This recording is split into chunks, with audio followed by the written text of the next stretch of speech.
Bonjour tout le monde et bienvenue dans cette nouvelle vidéo. Aujourd'hui on va parler de pourquoi choisir un appareil photo avec moins de millions de pixels. J'avais envie de vous en parler parce qu'il y a quand même certains avantages et inconvénients de choisir l'un comme l'autre. Aujourd'hui on va vraiment parler des boîtiers qui ont une faible résolution. Dans une prochaine vidéo je vous parlerai des boîtiers qui ont une plus grosse résolution et de leurs avantages. Donc comme ça vous permet un peu de mieux choisir vos appareils photo si vous souhaitez changer et de vous diriger vers un boîtier ou vers un autre. Avant tout, cette vidéo est sponsorisée par la marque Neewer qui m'a complètement rééquipé pour mon studio. Je les remercie vraiment beaucoup.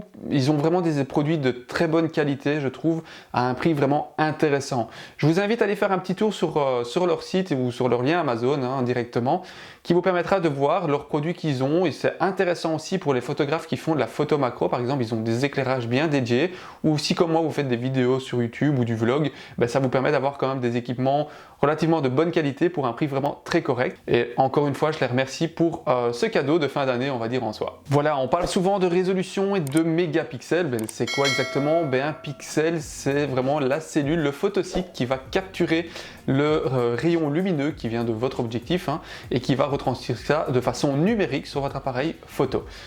Comme on le sait, plus le photosite est grand, donc plus le capteur de la cellule pixel est grande, plus elle va capter de lumière et donc va avoir un impact aussi bien sûr sur la photo résultante. Un photosite, c'est un petit capteur, un appareil photo de 20 millions, on va en avoir 20 millions, on appelle ça un capteur de 20 mégas de pixels généralement. Donc voilà un peu pour vous situer un peu d'ordre physique à quoi ça représente sur votre appareil photo. Bien sûr, aujourd'hui, on va parler sur une taille de capteur fixe, donc on va parler sur un capteur plein format, parce que ça se démocratise de plus en plus, on a de moins en moins de capteurs APS-C, même s'ils ont leurs avantages. Mais attention que ce que je vais dire aujourd'hui s'applique également aux capteurs APS-C, donc si vous avez des appareils photo APS-C, vous allez vite comprendre que c'est aussi intéressant d'avoir parfois des faibles résolutions. On va commencer par les inconvénients de choisir un capteur haute résolution. Pour moi, la première chose qui va être impactée, c'est la montée en ISO. Même si certains boîtiers à l'heure actuelle montent beaucoup plus haut en ISO qu'avant, malgré tout, ça impacte énormément. Si on prend ne fût-ce que le cas du R5 et du R6 de chez Canon, on voit très bien que le R6 monte mieux en ISO que le R5. On double simplement sa montée en ISO. C'est simplement dû à la résolution qui est beaucoup plus élevée. Donc du coup, les photosites étant plus petits, le bruit numérique est dû à l'augmentation du signal des photosites à la sensibilité de la lumière. Mais plus un photosite est grand, plus il réagit à la lumière et au mieux il transforme le signal électrique qui donnera votre image finale. Le bruit numérique a justement tendance à apparaître dans les zones sombres et de retirer un peu le détail sur vos images qu'on appelle la netteté et donc vient altérer en fait le rendu final de votre image. Donc c'est vrai que les capteurs de 20 millions de pixels, 24 millions de pixels vont généralement mieux monter en ISO que des capteurs plus haute résolution.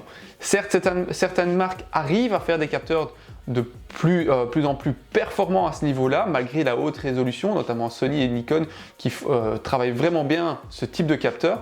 Mais voilà, ça amène parfois à une perte de qualité, une perte d'honnêteté malgré tout sur nos images. Autre inconvénient aussi, ça va être la taille des fichiers. On sait qu'en photo animalière, on est amené parfois à utiliser la rafale. Donc on est un peu dans un mode sport entre guillemets. Donc on va avoir besoin de cartes mémoire beaucoup plus grosses pour pouvoir emmagasiner ces fichiers. Parce qu'un fichier de 45-60 millions de pixels va généralement faire la double de taille d'un fichier de 20 millions. Un fichier de 20 millions de pixels en RAW, on va tourner plus ou moins entre 20 et 25 mégas. Que sur un capteur beaucoup plus grand, on va tourner généralement entre 45-60 mégas par fichier, ce qui est énorme. Il faut des cartes qui ont des gros débits et qui vont permettre de pouvoir encaisser les rafales, donc parfois ça peut réduire la rafale aussi ou le buffer, même si les boîtiers de maintenant sont très bien équipés. Si vous prenez le cas du R5, vous avez besoin de cartes vraiment performantes et qui coûtent aussi très cher. Ce qui veut dire carte performante veut aussi dire du stockage en plus à la maison qui va devoir être beaucoup plus conséquent et du coup ça fait un budget supplémentaire. Autre gros inconvénient pour moi, c'est aussi l'exigence de ces boîtiers. Les boîtiers sont déjà très chers généralement quand ils ont une haute résolution, hormis peut-être parfois des 5D Mark IV qui sont plus anciens ou des 90D, 90D en France, en Belgique, qui sont parfois des boîtiers qui sont de haute résolution mais qui sont plus abordables, mais par contre qui vont demander des objectifs plus exigeants. Pourquoi? Parce que comme vous avez plus de photosites, il faut d'office avoir vraiment un objectif qui va permettre d'avoir un bon passage de lumière et surtout va permettre aussi de pouvoir jouer sur la netteté, parce que si vous avez un objectif qui n'est pas très bon, vous allez avoir un piqué dégradé, il va se faire ressentir beaucoup plus vite sur des capteurs de plus haute résolution que sur un capteur de plus basse résolution. J'en reviendrai plus en détail sur ça dans une prochaine vidéo, parce que c'est vrai que ça a un intérêt aussi de pouvoir bien choisir son objectif, mais c'est vrai que ces boîtiers vont demander des objectifs du coup plus exigeants et surtout beaucoup plus chers. Donc c'est ça aussi un peu la contradiction, c'est que gros capteur égale aussi tarif plus élevé pour les accessoires et autres compléments. Voilà, nous avons parcouru un peu maintenant les inconvénients et je vais vous parler un peu de quelques avantages qui vont reprendre un peu certains inconvénients, hein, bien sûr, de pourquoi choisir un appareil photo avec une plus faible résolution. Comme je vous l'ai dit en inconvénient, maintenant ça va devenir un avantage, ça va être surtout la montée en ISO de ces boîtiers généralement qui sont supérieurs. Bien sûr, comme je vous l'ai dit, certaines marques travaillent très bien sur les hautes résolutions, mais un appareil photo de plus basse résolution va permettre une meilleure montée en ISO.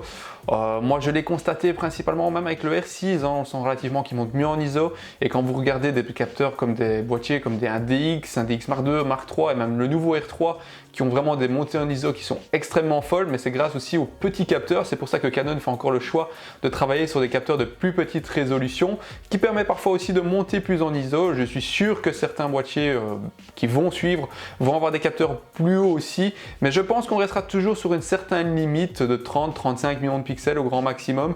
On se pose souvent la question de la résolution sur nos tirages.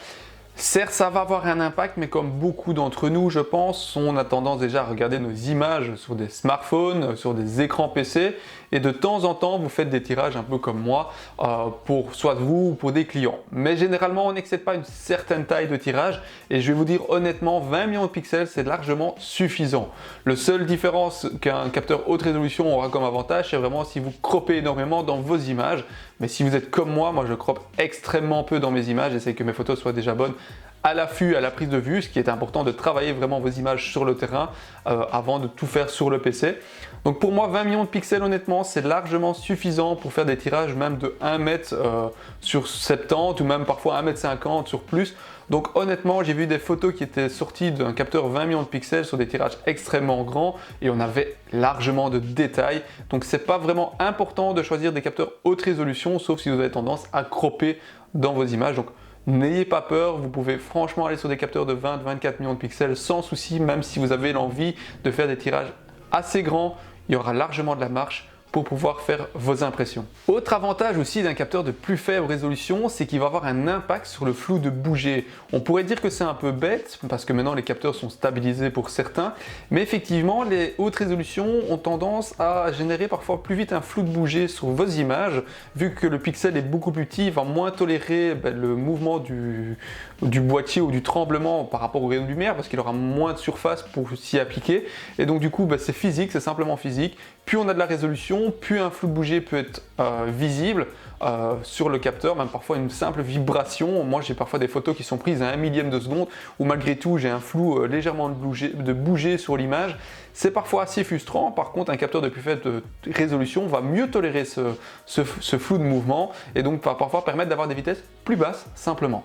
Autre avantage aussi d'un appareil photo avec une plus faible résolution, c'est qu'il va mieux tolérer les objectifs qui sont plus anciens ou qui sont plus entrée de gamme, parce que le fait d'avoir un objectif qui est plus entrée de gamme ou plus ancien et avec un capteur plus faible, c'est qu'on aura tendance à avoir moins de dégradation sur nos images parce qu'il sera moins exigeant par rapport aux objectifs. Par exemple, si vous prenez certains objectifs qui sont plus anciens, par exemple des 500 f4 V1, malgré tout qui sont très bons, ou même des 402.8 V1, sur un R6 vous aurez des rendus qui seront beaucoup plus beaux, vous aurez un piqué plus performant aussi, plus beau aussi, et va mieux tolérer aussi les dégradations objectifs, donc les surfaces des lentilles qui sont un peu plus anciennes. Donc du coup ça permettra franchement de choisir des objectifs parfois qui sont un peu moins coûteux, que de devoir monter sur des gammes de prix plus élevées pour savoir encaisser ces hautes résolutions. Et ça peut être un avantage dans votre portefeuille surtout, c'est surtout ça. Ça va surtout avoir aussi un impact, par exemple si vous utilisez des multiplicateurs ou des doubleurs de focale. Par exemple, moi avec le 402.8 et le x2, j'ai constaté que le R6 me sortait des images plus nettes que mon 5D Mark IV qui a 30 millions de pixels. Tout simplement parce que ça générait un petit voile sur l'image sur le 5D4 que je n'ai pas sur le R6. Je sais que c'est dû au capteur qui est amélioré bien sûr, mais aussi à la faible résolution.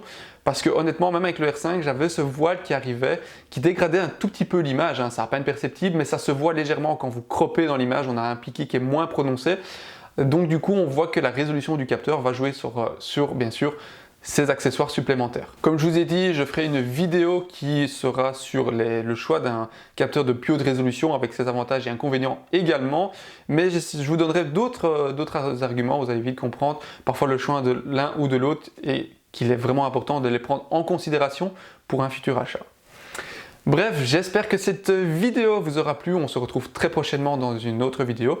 Moi je vous dis en tout cas un bon week-end et une bonne journée. Allez, ciao!